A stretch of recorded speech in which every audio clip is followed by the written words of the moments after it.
Group led by the Managing Director of Adani Exports Limited, Mr. Rajesh Adani, and the MD of Adani Ports and SEZ Limited, Mr. Adani Karan, to discuss a range of investment opportunities in Andhra Pradesh.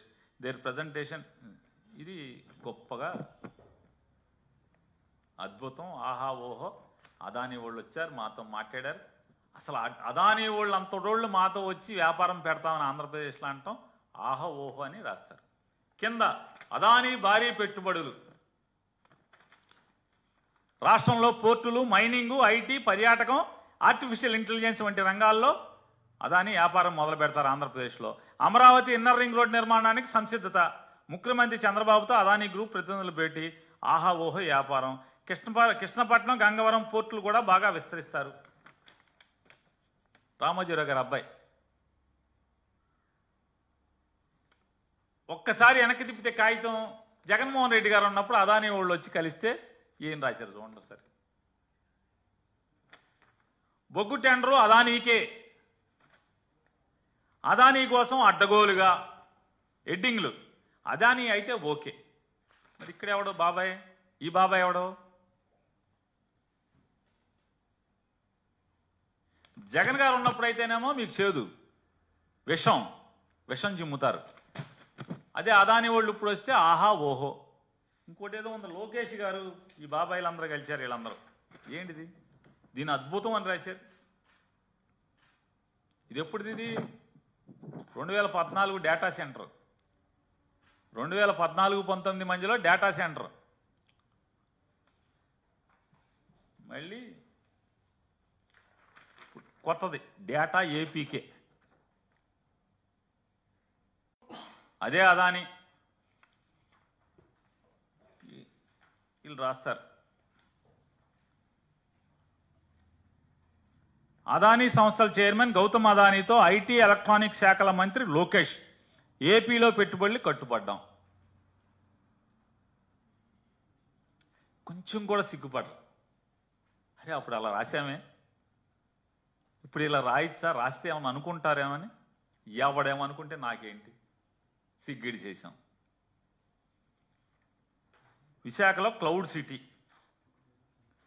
అదే జగన్మోహన్ రెడ్డి గారు ఉంటే అదానీకి 60 ఎకరాలు.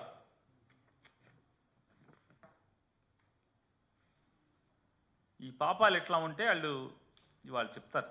ఏం రాస్తాడంటే ఆయన,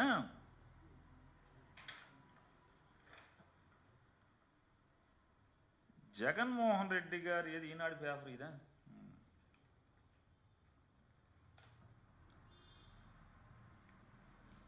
జగన్మోహన్ రెడ్డి గారు లంచాలు తీసేసుకుని ₹2.49 unit కొంటామని ఆ ఒప్పందం వల్ల 25 ఏళ్ళు ఒప్పందం చేసుకున్నాడు. ఆ ఒప్పందం చేసుకోవటం వల్ల ఆంధ్రప్రదేశ్ రాష్ట్ర ప్రజల మీద 1,10,000 కోట్ల రూపాయలు భారం పడిపోతుంది. కానీ ఈ ₹2.49 అనేటువంటి మాయలో, యూనిట్కి ₹2.49 అనే మాయలో, దీనికి అదనంగా మరొక ₹3.24 ప్రజల మీద భారాన్ని పెడుతున్నాడు. ఎట్లా అంటే అక్కడి నుంచి వేరే రాష్ట్రాల నుంచి విద్యుత్ ఇక్కడికి తరలించడానికి ₹3.24 అవుతుంది. కాబట్టి మొత్తం ₹5 చిల్లర అయిపోతుంది. ₹5.70 73 అయిపోతుంది. ఇది ఘోరం, దుర్మార్గం అని రాస్తాడు. ఎంత పచ్చి పాపం అంటే ఇలా రాయొచ్చా? ఇది జర్నలిజం నీతేనా అని కూడా వీళ్ళకి ఏమాత్రం కూడా సిగ్గుపడే పరిస్థితి ఉండదు.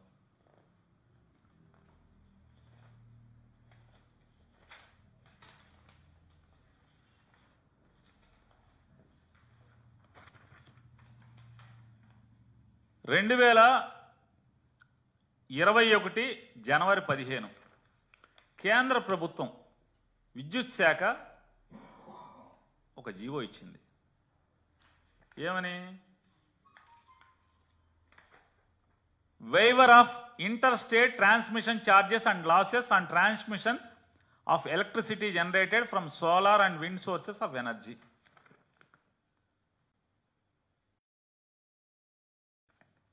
ఇది జనవరిలో వచ్చింది, కేంద్ర ప్రభుత్వం ఆర్డర్ ఇచ్చింది. సోలార్ నుంచి